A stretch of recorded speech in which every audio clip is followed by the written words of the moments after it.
पूर्णमेव वशिष्यते। ॐ शान्ति शान्ति शान्तिः। श्रुतिस्मृतिपुराणानाम् आलयं करुणालयं नमामि भगवत्पादं शङ्करं लोकशङ्करम्। शङ्करं शङ्कराचार्यं केशवं बादरायणं सूत्रभाष्यकृतौ वन्दे भगवन्तौ पुनः पुनः। ईश्वरो गुरुरात्मेति मूर्तिभेदविभागिने व्योमवद्व्याप्तदेहाय दक्षिणामूर्तये नमः। Page number 1, first page, invocation verse.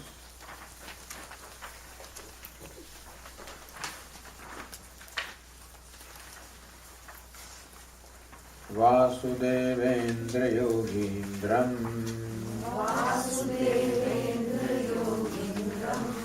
Natva Jnanapradam Gurum Mumukshunam Hitarthaya Tattvabodha Vidhiyate.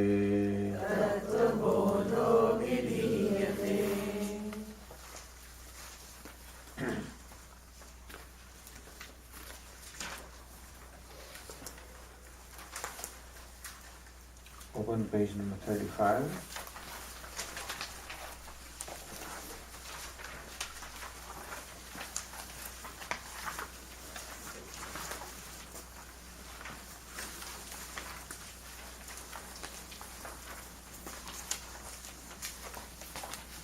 No, not 35, sorry. 27.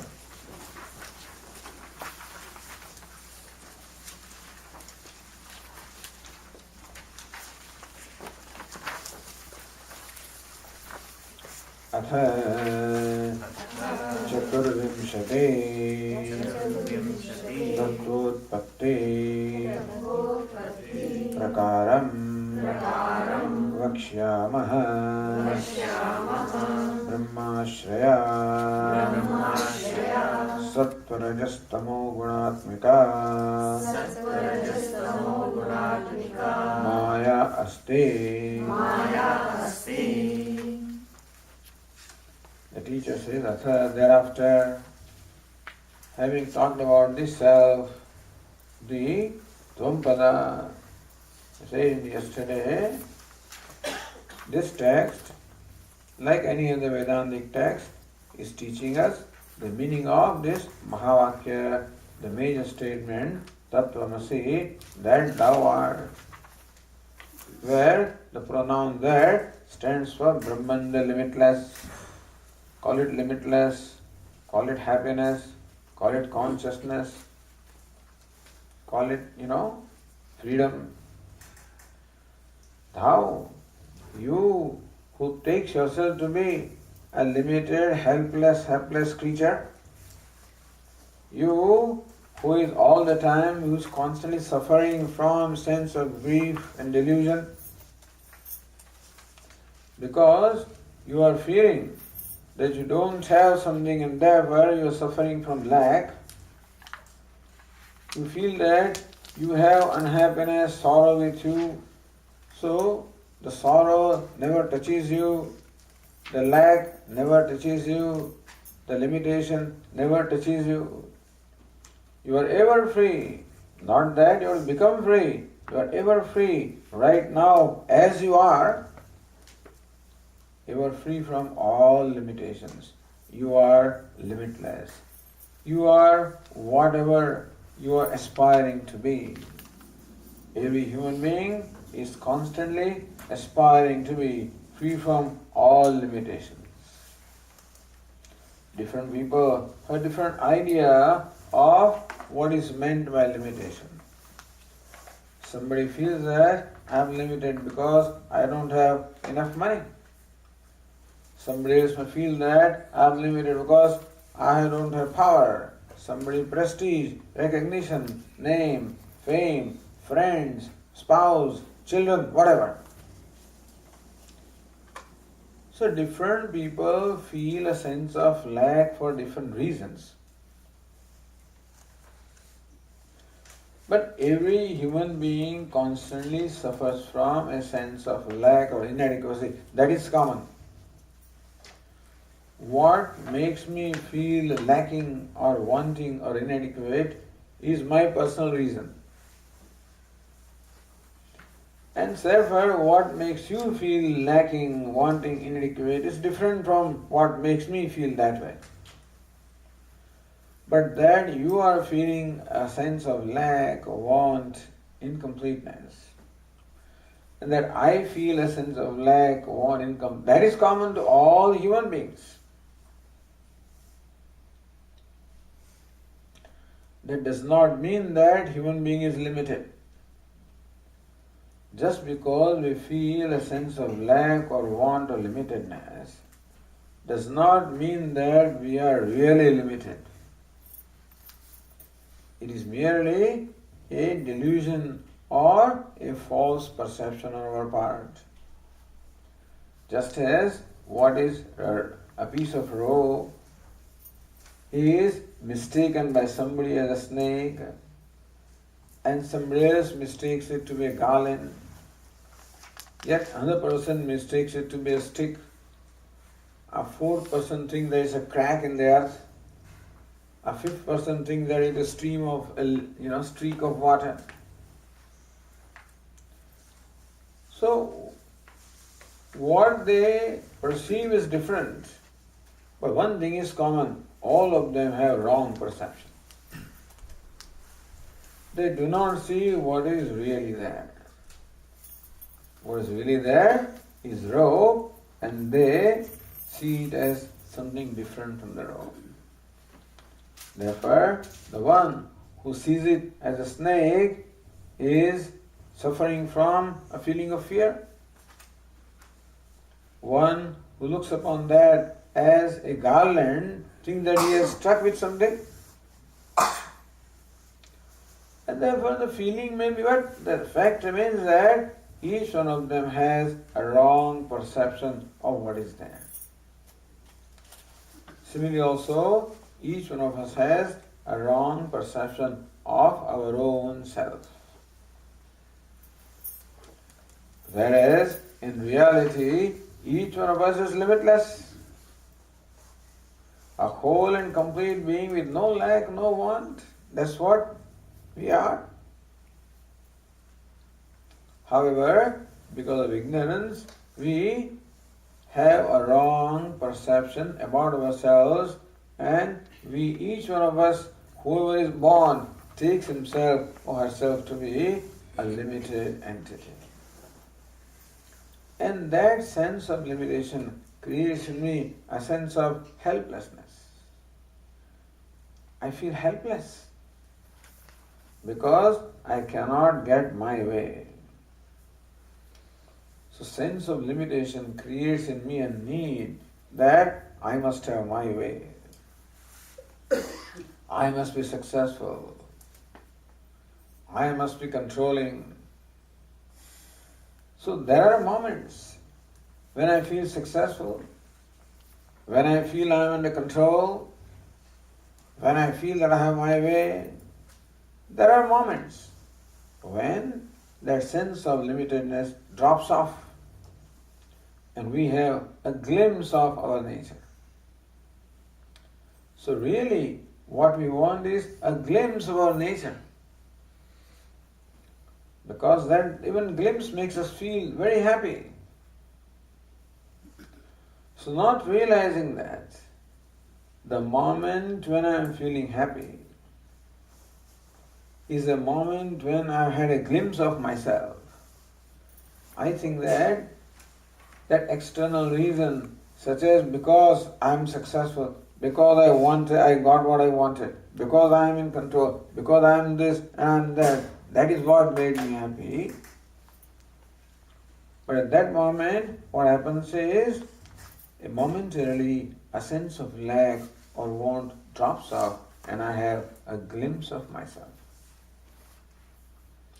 So even those experiences also, when there is a moment of ecstasy, when you are confronted with something you never expected, and it happens, and you just get ecstatic, you get lost momentarily. That's the moment when you have a real experience of yourself. But not realizing that happiness came from myself, my conclusion is that moment of happiness also came from something other than myself. And therefore I am trying for that again and again. Therefore Upanishad says, you are not what you take yourself to be. There is no reason at all for you to feel a sense of lack or want or sadness or unhappiness or sorrow at all. And therefore Bhagavad Gita opens with the grief of Arjuna. He was deeply grieved. And Lord Krishna says to Arjuna, Ashochan Anusojastvam. Hey Arjuna, you are grieving for that which does not deserve to be grieved for. You are grieving for yourself and you don't deserve to be grieved for because you are not what you take yourself to be. You are limitless. That's all the message that Upanishad gives us. All the huge and thick books of Vedanta are all meant only for this one simple statement. That you are limitless, you are Brahman. And so this Tattvabodha also is an unfoldment of this simple statement that you are limitless, you are Brahman. You are that. First of all, there was a discussion of what is you, means what is Atma. Now comes a discussion of what is that. The Atma is what? So, that means Brahman. Now, Brahman alone has manifested as this universe. Yesterday, a question was asked, Swamiji, why are we discussing what the universe is made up of? The teacher says, Atha, Chaturvimshati Tattvotpatti Prakaram Vakshyama. The teacher says, now we shall delineate the method or mode of the creation of 24 elements or 24 principles of which this universe is made. So question was asked, why are we bothered about discussing all this, what the universe is made of? What does it matter? One important reason why this description is given is to make us see that what is Brahman. Somebody may give us an elaborate description of how an ornament is made. Once upon a time, before the creation, there was a lump of gold. And then that gold, the lump of gold, got transformed into a bar. And that got transformed into a wire. And that wire was then cut into a number of pieces. Each piece was formed into a ring. All rings were joined with each other to make a chain. Thus a long description may be given of how a chain is created. Why are you telling us this? For you to understand that at every stage it is nothing but gold. Even though the name and form keeps on changing. You call it a lump of gold, you call it bar, you call it rod, you call it wire, you call it a link, you call it chain. The names are different, the forms are different, but Each is nothing but manifestation of gold. Similarly, the names are different. Space, air, fire, water, earth, and so on and so forth. We'll be told what the universe consists of. But the elaborate description of the creation of the universe is meant for us to appreciate that what is Brahman. Because it starts with Brahman. Just as the description of the creation machine starts with gold. And it is gold all the way. Similarly, here also the description of the creation of the universe starts with Brahman. So we are told Brahmashaya Sattva-rajas tamo gunatmika Maya asti. There is something called Maya, which Maya is made up of three gunas, Sattva, Rajas, Tamas. But the important part is Brahmashaya. This Maya is not an independent entity. Maya is totally dependent upon Brahman. Therefore, Upanishads often describe this way. Sadeva Somya idamagrasit ekameva dvidiyam. In the Chandogya Upanishad, the teacher says to the student, disciple, Idam, all of this universe that you see in front of you, including yourself, agree, before its creation. What was all this? What we experience is a universe which is made of all diversity, all variety. All of this before its creation was Sat, existence, or Brahman. Ekameva Dvityam, one without a second. Just as when we told, all these pots and pans that are all lying in front of you, all of them are what? Clay before their creation. Does it mean that after creation they are not clay? The teacher says all of this was clay before its creation. The purpose is to say that even now also it is all clay, even though after creation we have so many pots and pans and dishes and plates and whatever, but what is really is nothing but clay. Similarly also, what was there before the creation of the universe was Brahman, the limitless, the consciousness.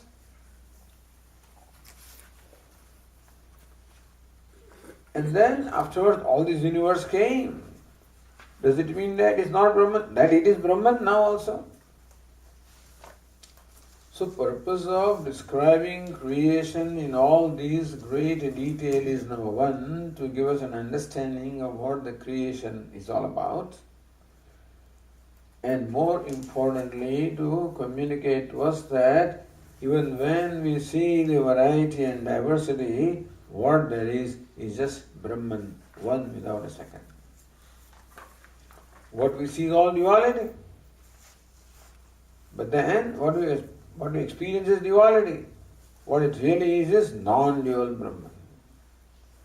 Meaning that duality is not real.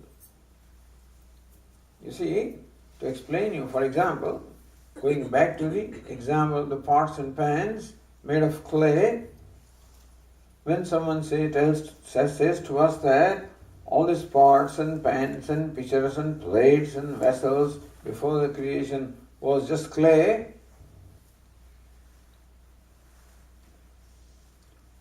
and then the pot maker thought, let me make a pot, and he created a pot, and created a plate, and created a pitcher. But this pot and plate and pitcher is what? Nothing but clay. that just because there are names and forms doesn't mean the substance changes. Substance is the same. Names and forms are many. So what is important? Is substance important or the form in which the substance comes? It is substance that is important. To draw our attention that even when you are experiencing this diverse universe of variety of names and forms, what is the substance? Substance is Brahman. Asti, Bhati, Priyam. Sat, Chit, Ananda. That's the substance. As we have done this in the past also, that we take any object and there are 5 aspects about this object, that this glass case shines because I am aware of it. The glass case is dear to me, is a source of happiness to me. Asti, Bhati, Priyam. And then it is a name, it is a form. Clock also is similarly, shines, dear, a name and a form. Thus Asti, Bhati, Priyam is the, what we call the most common denominator. Just as of all the pots and pans and pitchers, the most common denominator is clay, just as the bangles and earrings and nose rings, the most common denominator is gold, just as of the waves and the foam and the bubble, the most common denominator is water, similarly also of all the names and forms, all the variety of the species, all the variety of beings that are there in the universe, sentient and insentient. What's the most common denominator? Asti, Bhati, Priyam. And that's the substance. Most common denominator is substance because the most common denominator of pots and clay is clay, isn't it? And clay is the substance of which they are made, correct? Of all the ornaments, the most common denominator is gold, and gold is the substance of which they are made.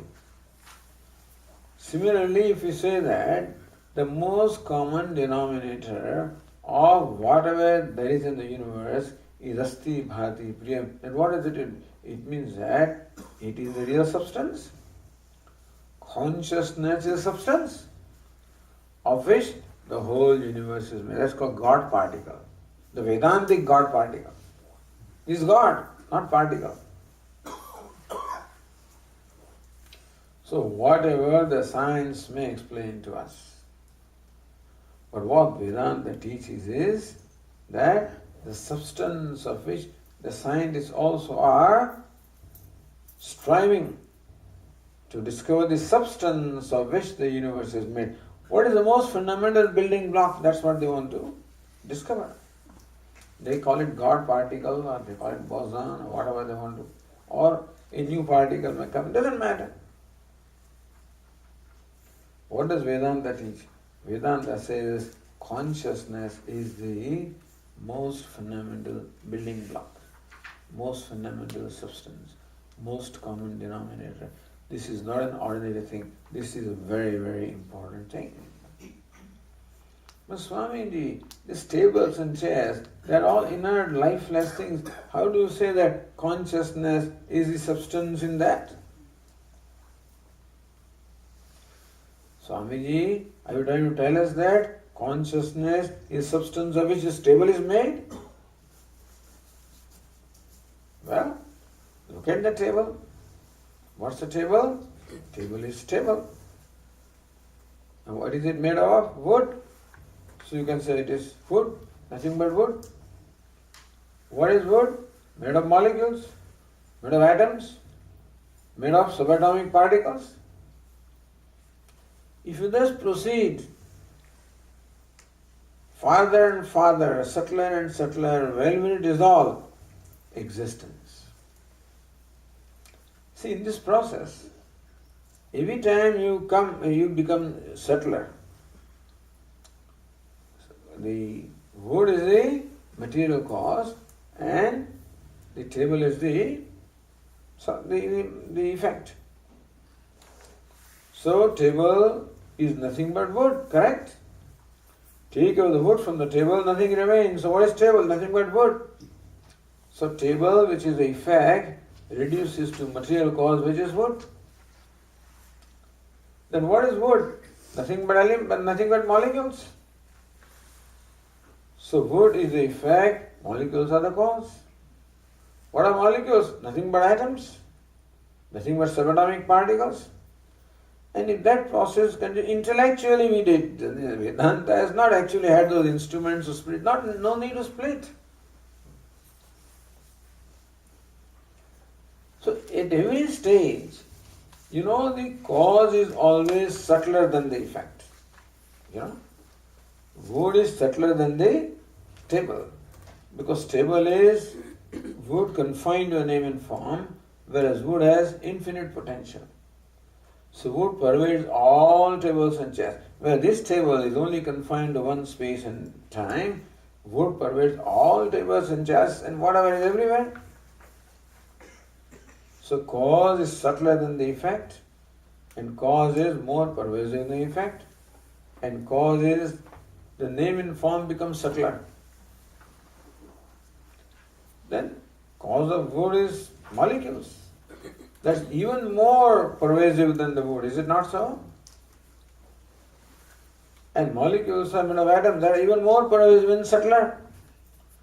So at every stage the name and form becomes subtler and subtler and subtler and subtler and subtler and less visible. If we simply continue this process infinitely, where will it stop? It will go to simple existence, where all the forms and name disappears and what remains is existence. It is called is, asti. And that asti is always known to you, bhati. And it is priyam also. In short, you take any what you call inanimate object, that also reduces to asti, bhati, priyam. Take any animate object, take any sentient object such as our own body. It is also made of various cells and made up of molecules and atoms. Same thing will happen. Asti, bhati, priyam. See, formerly, scientists thought that the constituent of organic matter is different from inorganic matter. Because organic matter displays life, inorganic matter does not display life. So they thought that they were made of different constituents, different fundamental substances. Then they realized that no, same subatomic particles are animate things, inanimate things. So they stop at boson,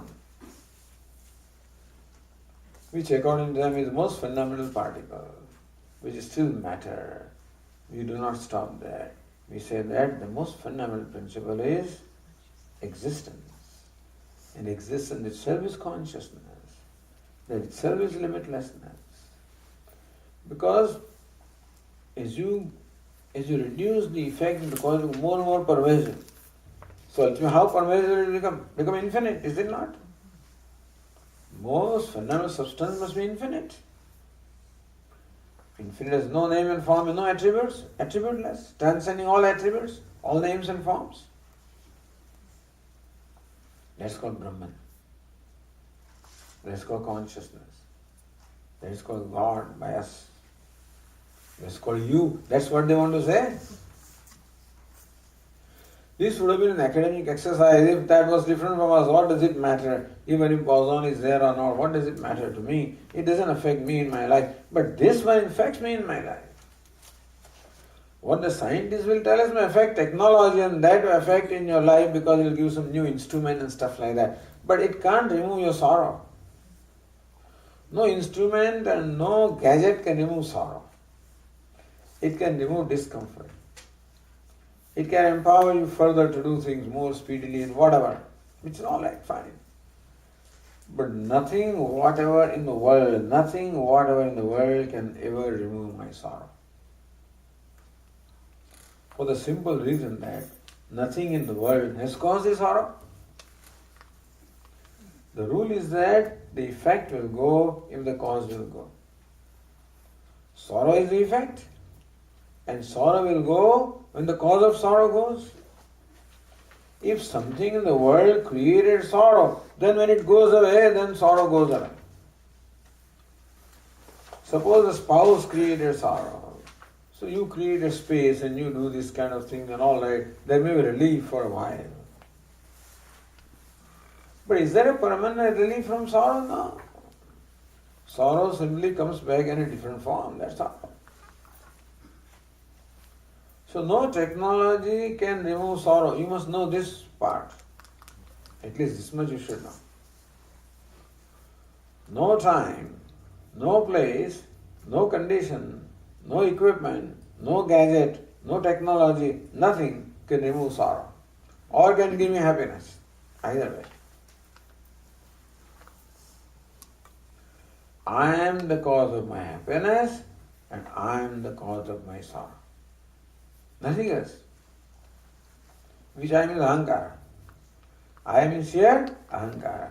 Ahankara is the cause of my sorrow and ahankara is the cause of my happiness. When is poor ahankara cause of sorrow? When ahankara feels helpless, defeated,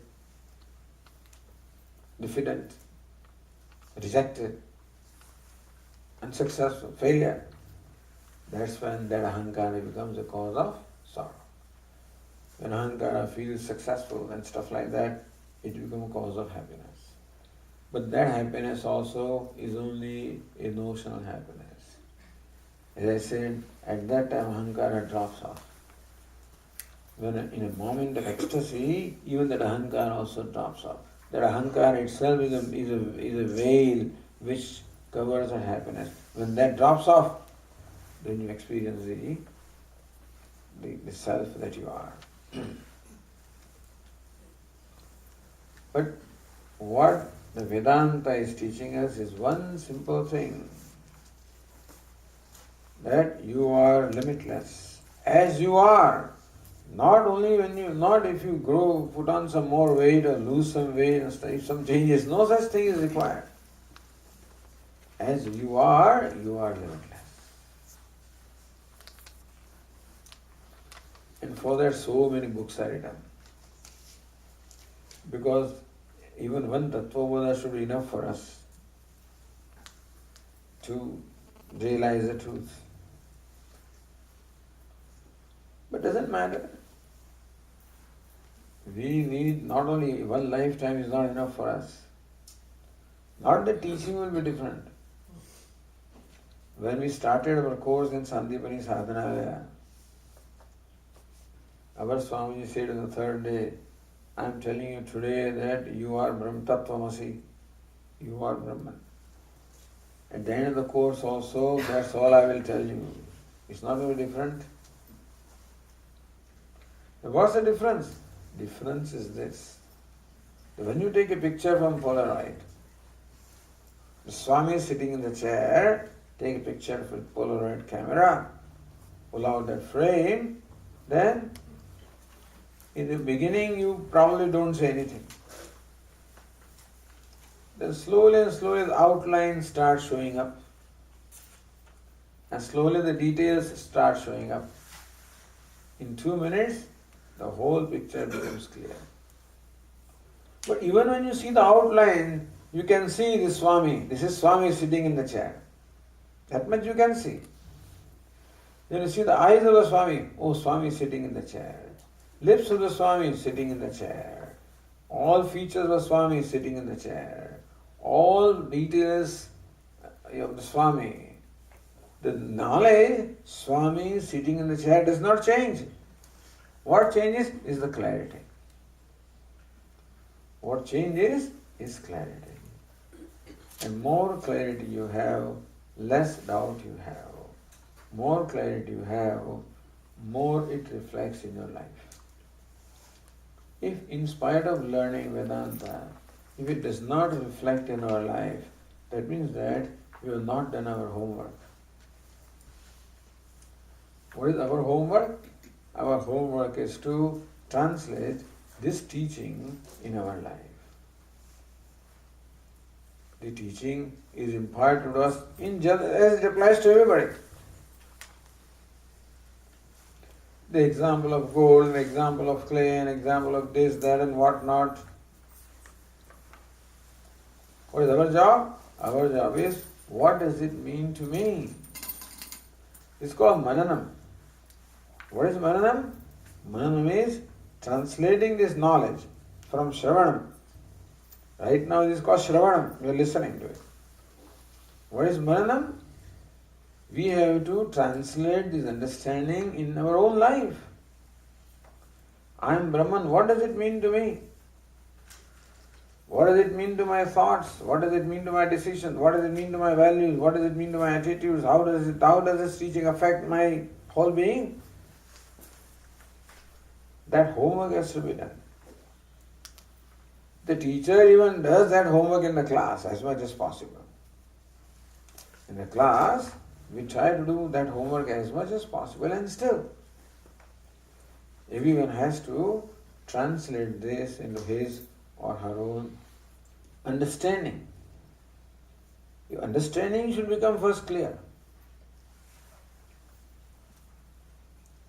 And then, next is how to remain alert about it. Very careful. So the purpose of describing the creation is to enable us to see that what is Brahman.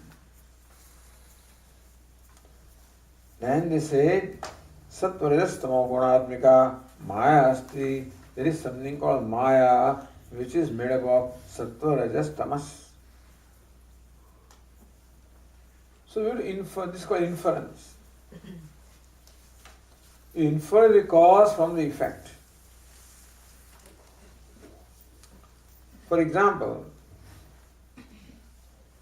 some people are able to say, oh, you must be brother of so and so, are you? Yes. You had inference. What was the inference? There is similarity in your features with that person, therefore you infer that you must be his brother. Oh, is that your father? Yes. So this is called inference. From one we infer the other. Or in the monsoon, if a sprout emerges from the earth, the sprout is the leaves of mango, then you can infer that there must be a mango seed underneath which has given rise to the sprout, correct? From the effect, you can infer the cause. The sprout is there, but what is the seed? What kind of seed is that? What is the kind of nature of seed is determined from the nature of sprout.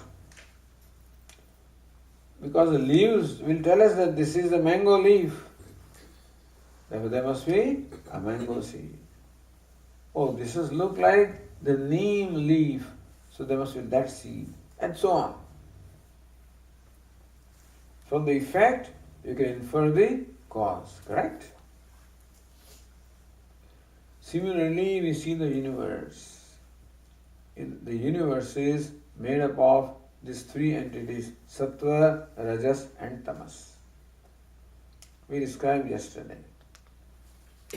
Sattva means tranquility. Sattva means tranquility, purity, placidity, transparency, cheerfulness, freedom, Sattva. So when our mind becomes sattvic, we feel very honest, transparent. What is inside is what is outside. When you're happy about yourself, there is no need to hide anything, you see. We always put a cover or a facade before us. When we are not happy with ourselves, then there is a need to put a facade. But when we are happy with ourselves, we are open.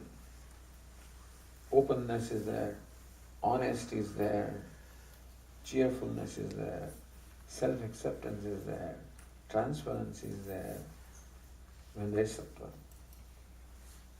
Rajas, restlessness is there, a strong sense of inadequacy is there. a strong sense of dissatisfaction is there. And therefore you want to hide yourself and want to present yourself different from what you are. Because you are not happy with yourself.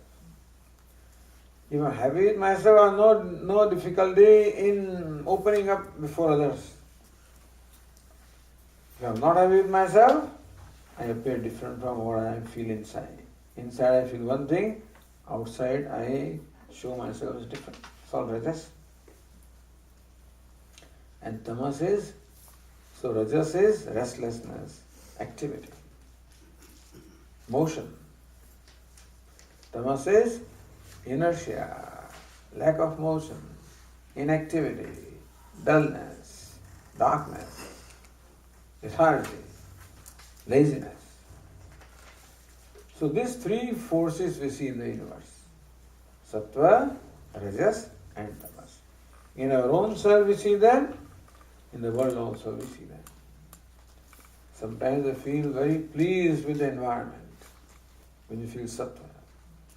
Go to Times Square in New York City and you become restless, rajas. And go to some other places and you feel so dull and tamas. Sattva, rajas, tamas. Thus, we find that this universe is made up of sattva, rajas and tamas. Or a mixture of them. They are not pure sattva, it may be sattva mixed with rajas, tamas and rajas. All kinds of combinations are there. Everything is made up of sattva, rajas and tamas. The combinations can be infinite, isn't it? Proportions can be different. Therefore, everything is different from everything else because the proportion of sattva, rajas, tamas. But the material, basic material is Brahman. But that Brahman first manifests as sattva, rajas, tamas. And all different combination of sattva, rajas, tamas makes this universe. You follow? We were told in Gujarati, the three basic colors, લાલ પીળો ને વાદળી મૂળ રંગ કહેવાય, બાકીના બીજા બધા મેળવણીથી થાય. So three colors, લાલ means red, píળો means yellow, વાદળી means the sky blue. These are three basic colors they used to tell us. And the rest of the colors are made of the combination of this. Similarly, the basic three substances are sattva, rajas and tamas. So this consciousness principles becomes inert principle. This sattva, rajas, tamas are lifeless, inert, matter. So consciousness principle manifests itself as matter, sattva, rajas, tamas, from which this whole universe is made. So this sattva, rajas, tamas is costume. Consciousness puts on the costume of sattva, rajas and tamas and manifests as this universe. So who am I? I am consciousness with the costume of a given combination of sattva, rajas, tamas. What are you? Consciousness with another little different combination of sattva, rajas, tamas. What is this pillar? Consciousness with another combination of sattva, rajas, tamas. Where tamas is predominant. Somewhere rajas is predominant. Somewhere sattva is predominant. But all the three are there everywhere. You understand? So what is this universe?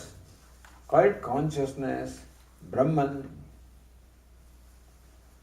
which has put on the costume of these three gunas, sattva, rajas and tamas. You can call it sattva, rajas, or you can call it Maya.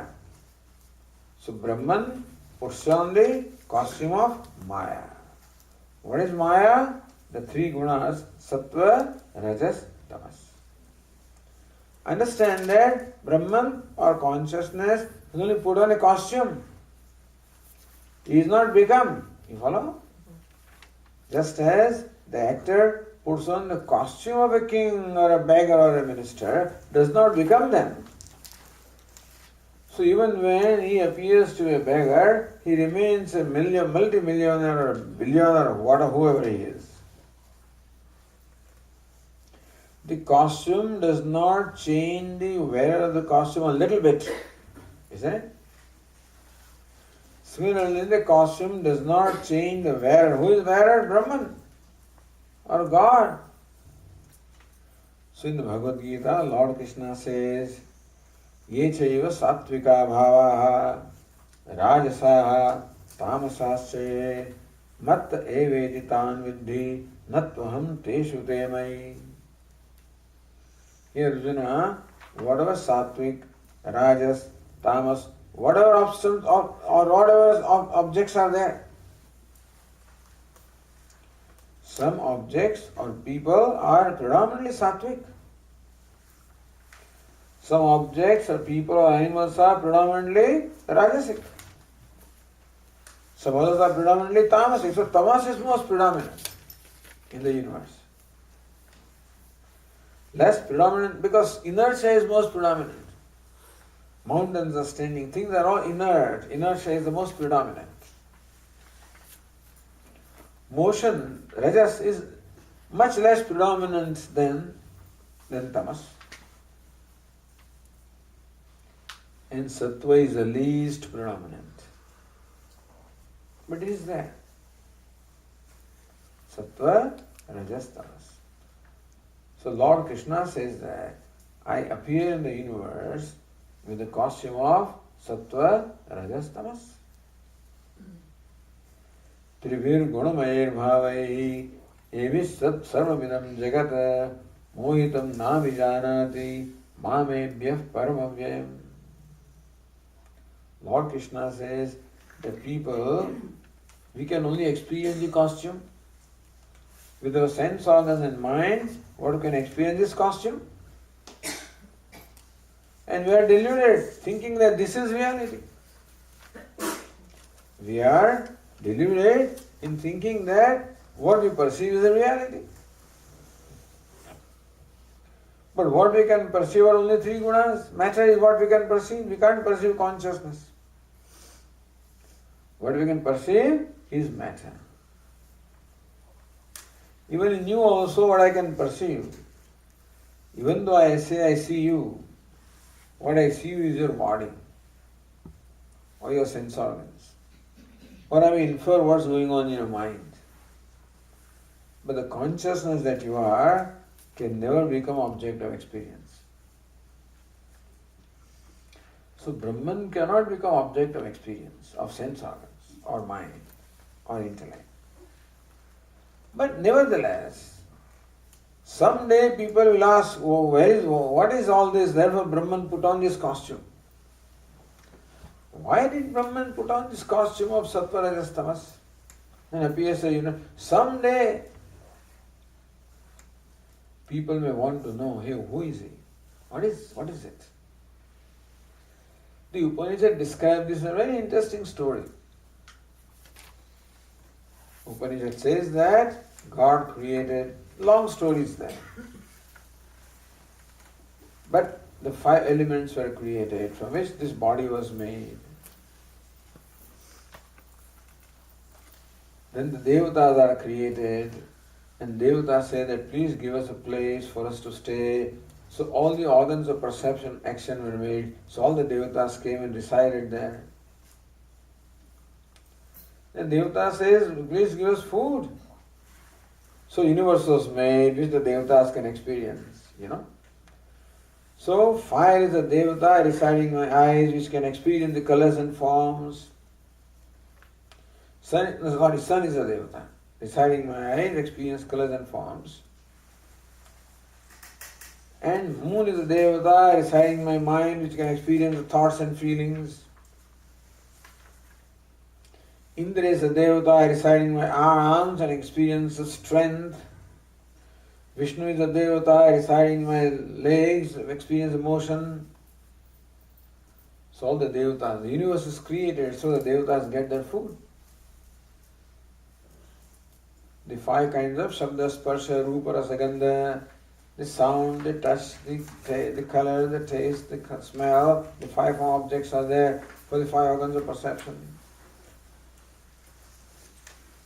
And speech and action and the speech and then the grasping and the motion and the release, etc. are all the actions being provided for the organs of actions.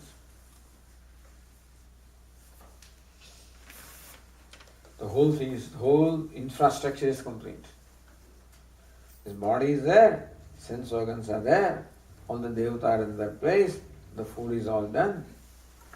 Then God thinks, but what's the use of all this without me? This beautiful equipment of human being is made and all other beings are made. He kept creating for devatas different bodies. First he made the cow. Devata says, no, we are not happy with it. Made the horse superior. Well, we're not happy with it. Finally made human being. Oh, Sukrutam Bata, well made, wonderful.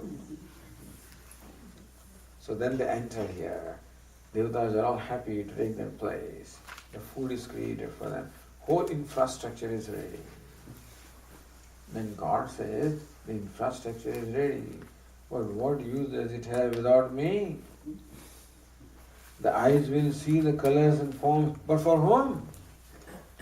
The ears will hear the sounds, etc. for whom? The mouth will eat the food for whom? All of these are the objects of, all these are means of experience, but an experiencer must be there, isn't it? There alone there is a purpose. Eyes have no purpose unless there is some seer who experiences the colors and forms. So what do the eyes do not see for themselves? Eyes bring the gift of the perception of color and form for the self. The ears don't hear for themselves, isn't that right? The ears bring the gift of sounds for the self. All the sense organs, all the devatas bring different kinds of gifts. For whom? For the Ishvara, God, who is seated here as a self. So when he enters, then this whole creation is complete. That means he created all these costumes first, all infrastructure, and then entered. He entered from, the description is, he entered through, he pierced the middle portion here, the crown of the head, and entered through that. That's the story. Because when Lord Krishna entered Dwarka, Lord Krishna had to run away from Mathura to now create a new place, Dwarka. He went through the aerial way and entered from top. Similarly, Ishvara entered this Dwarka from the top, from the crown of the head. So in order that Ishvara or Brahman can become the object of our experience, this whole infrastructure is created. Someday the human being will want to know what is all this about. What is all this about? In the beginning, he will be busy exploring the universe in front of him for seeking gratification. But someday he will get now fed up with that. He will realize that the investment of effort is much more than what you gain out of that. Someday he will realize that. And then he will want to know what is the basic purpose of all of this? What is going on? Why is it going on? So God says that someday, if I am here, someday the person will want to know, who am I? Someday question arises, then he will know me. So that God can be known to us, for that he has entered here as a self. There are different ways of describing it, but in short, Brahman or Ishvara has manifest here in the costume of Sattva, Rajas, Tamas.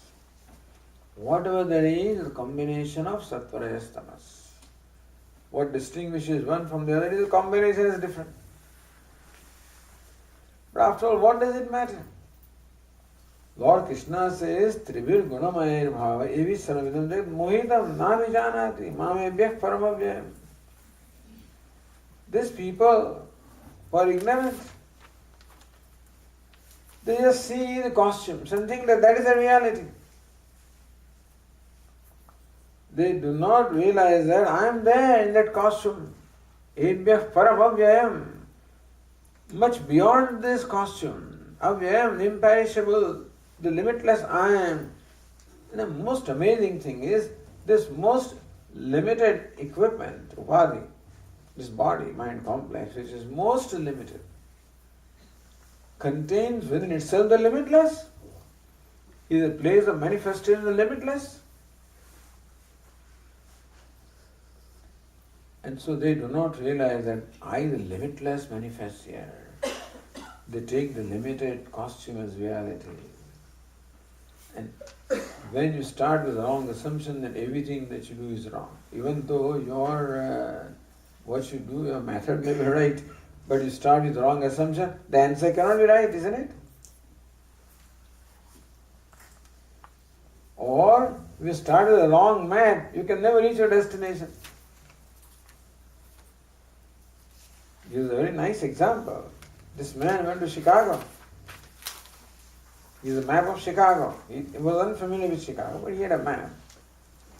He had a new car which was all well tuned up, full of gasoline.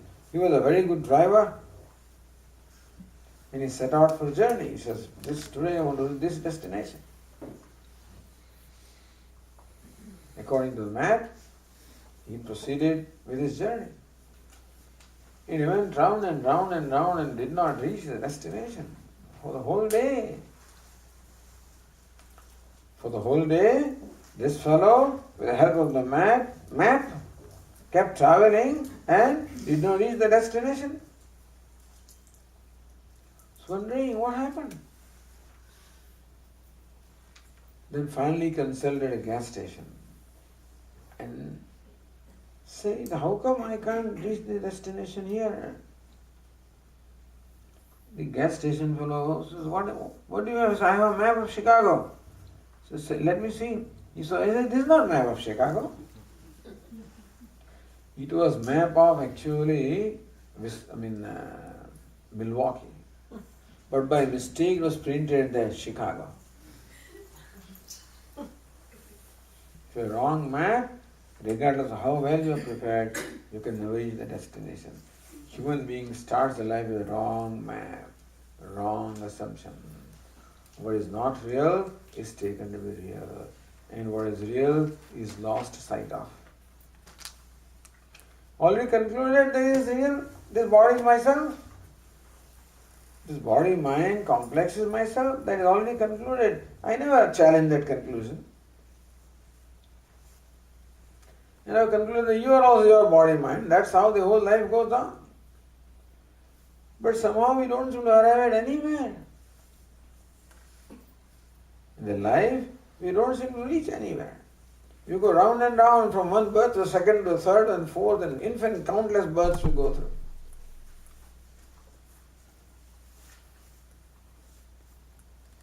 But that's why the scriptures are there to help us lead the life of dharma. That's what dharma, virtue is taught to us. Live the life of dharma, virtue, righteousness. Then your mind will slowly start purifying. And when the mind becomes soft, that's why karma yoga is taught. First dharma and then karma yoga. Dharma is doing what is right. But karma yoga is doing what is right in the spirit of dedication. A person can be dharmic, meaning a person can be a righteous person, can still be a self-centered person and still, meaning that what he does is for himself.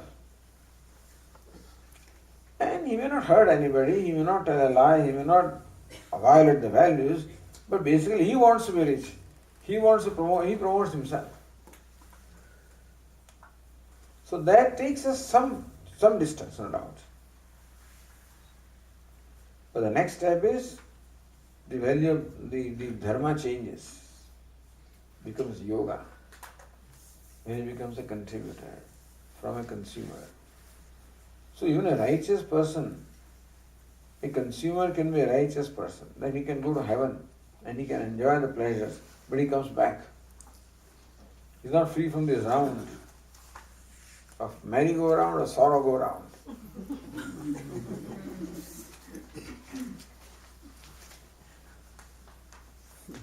But when he becomes a contributor, that dharma itself slowly creates this sense. He wants to become more inclusive now. So far he included himself. Now there is a limit to the happiness that you can get simply by including yourself. However big you become, however wealthy, famous, etc. you become, there is a limitation to what enjoyment you can get from gratification of ego. So then he has an insight now that more joy comes when I include others. So who is the contributor who includes others? So far I included only myself. It starts including others. So far his circle of concern was himself. Now his circle of concern starts widening. Includes more and more and more and more. So, during the freedom struggle in India, there were many freedom fighters for whom the whole country was a cause of concern. Or to whatever extent they could rise to the challenge or to the divine, to the expectation. So thus, more a contributor becomes, purer your heart becomes. And then this question arises, who am I? And then Vedanta comes. That you are limitless. So therefore this creation is taught to us. Brahmashaya sattvaras tamogunatmika maya asti. That Brahman does not appear before us as Brahman is, it appears only in costume. Costume of Maya.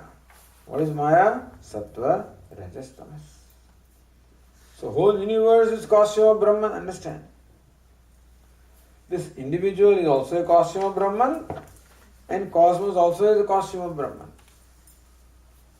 So other purpose of describing creation the way it is described is to show the correspondence between the Vyashti and Samashti, the microcosm and the macrocosm. That microcosm is a replica of macrocosm. You are essentially the same as a macrocosm. Macrocosm means individual. Macrocosm means the cosmos. So the microcosm is essentially the same as the macrocosm. The Vyashti and Samashti, the individual and total, are not essentially different. There may be a difference in size, in volume, but in substance they are the same. There is a difference in size or volume of a wave and ocean, but in substance they are the same. That's another reason why the creation is described in this manner. So yesterday question was raised, why are we studying this 24 elements and all these things? What's the need for that? Need is that it is what is described as a costume in which Brahman appears before us. Number two, that the individual, that is microcosm, is essentially the same as macrocosm. All of the correspondence. So very beautifully it shows that our Swamiji likes to point this out to us. Then remember that you are always connected with Ishvara. You are never away from Ishvara. So whenever you bring order, his way of saying it is, whenever you bring order in your life, the order of dharma, which means, order of dharma means you perform actions based on dharma. Then since dharma is a manifestation of Ishvara in the universe, therefore whenever you bring dharma in your life, you are bringing Ishvara in your life. So whenever you bring order of dharma, you are connected with Ishvara. Here it is shown differently. Let us say you are made of this costume of sattva, rajas, tamas. The universe also is made of the costume sattva, rajas. The universe of the cosmos is also a costume. The macrocosm also is a costume, and microcosm also is a costume. And therefore, it's the same entity that has put on this costume. Same Brahman has put on the costume of microcosm. Same Brahman has put on the costume of macrocosm. Therefore, there is correspondence. Yesterday there was a question, Swami, what is Hiranyagarbha? But what applies to the individual also applies to the cosmos. Every day I go through these three experiences of waking, dream, deep sleep. What is waking? When I am interacting with this gross universe, right? What is dream? In the dream, I am no more in contact with the gross universe. In the dream, I have created a dream world of my own, of my thoughts. So dream is a world of thoughts. And thoughts always shine in consciousness. Therefore, it's a shining world. So dreamer is called the shining one. The waker is called Vishwa. Vishwa means complete. In waking state, there is a complete expression of our being in the waking state. Our gross body, subtle body, causal body. All the three have expression in the waking state. So in the waking state, we are a complete person. Therefore, the waker is called Vishwa. Vishwa means everything, complete. In the dream state is a half waking state and half sleep state, intermediate state. At that time, this fellow creates a dream world of his own. The dream world is made of thoughts. As I say, thoughts shine in consciousness. So dream world is the shining one. So dreamer is the shining one. That is called Tejasa. Tejas means light. Tejasa is one who is made up of light. So the dreamer is called Tejasa. And then third state is the deep sleep state, the dreamless sleep state. When you are not in the dream, in the waking state, you are aware of the gross world, in the subtle world, and all world. In the dream state, you are aware of subtle world, but not the gross world. In deep sleep state, you are not aware of even the dream world. You are in the causal state. The you as an individual completely dissolves. Therefore, there is no distinction between you and I when we are fast asleep. You, the sleeper, and I, the sleeper, has no difference. The king and the beggar, both of them are similar in the state of deep sleep. All distinctions go. In fact, we are not even different from Ishvara at that time. That's called the causal state. Causal, then you wake up in the reverse order. From deep sleep state, you wake to the dream. From dream, you wake to the waking. From causal to the subtle to the gross. Sleeping is reverse. Gross, subtle, causal. Waking up is causal, subtle, gross. So creation is causal, subtle, gross. Dissolution is reverse. Gross, subtle, causal. You understand this? So in the deep sleep state, this self is called prajna, more or less ignorant. Prakarshena, actually prajna means prakarshena janati, who knows everything, It's called prajna. So waker is called Vishwa, dreamer is called Tejasa, sleeper is called prajna. At the individual level. The cosmic level also this happens. Ishvara also goes to sleep. Have you seen the picture of Lord Narayana in the ocean on the water, the serpent bed, lying asleep? What that picture is? The picture of pralaya, dissolution. Manifest in that lotus. And Brahma creates the body. So dissolution and creation. So they say that Lord Narayana has swallowed the whole universe. It is in his stomach. With that he is lying down, again digesting the whole thing. So, in Pralaya he is lying down. When the time for creation comes, then that lotus emerges from his navel. Because the whole creation, this is the creative area. From here the lotus emerges. On that, Brahma, the creator, manifests.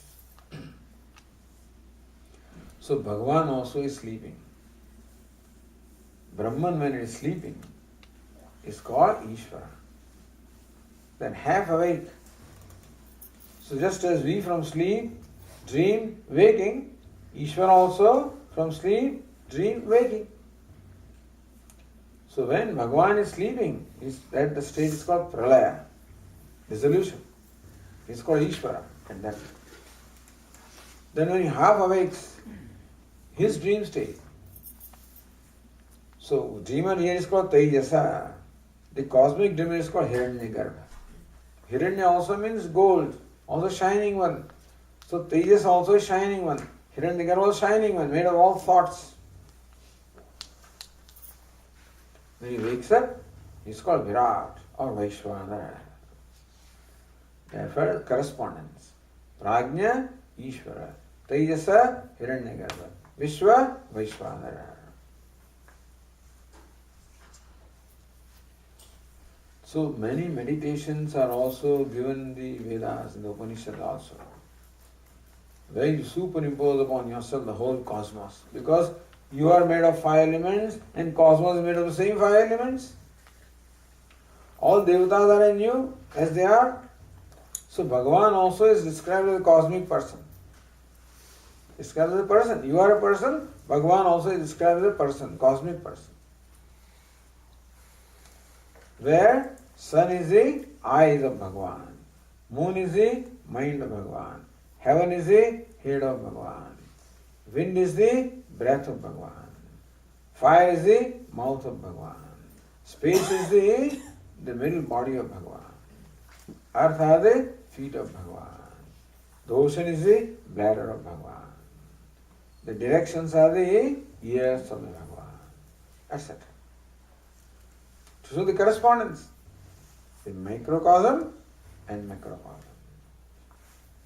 So this whole discussion concludes by saying, Evam Pinda Brahmandayo Aikyam Sambhutam. In this manner, there is Aikyam, oneness between Pinda and Brahmanda, microcosm and macrocosm. To show that oneness is the purpose of describing creation in this manner. I think I have talked enough this morning. So, we are not concluding here. We are opening now the stage for question answer. Just now you mentioned that... 1 second. Let me see if I can change things here.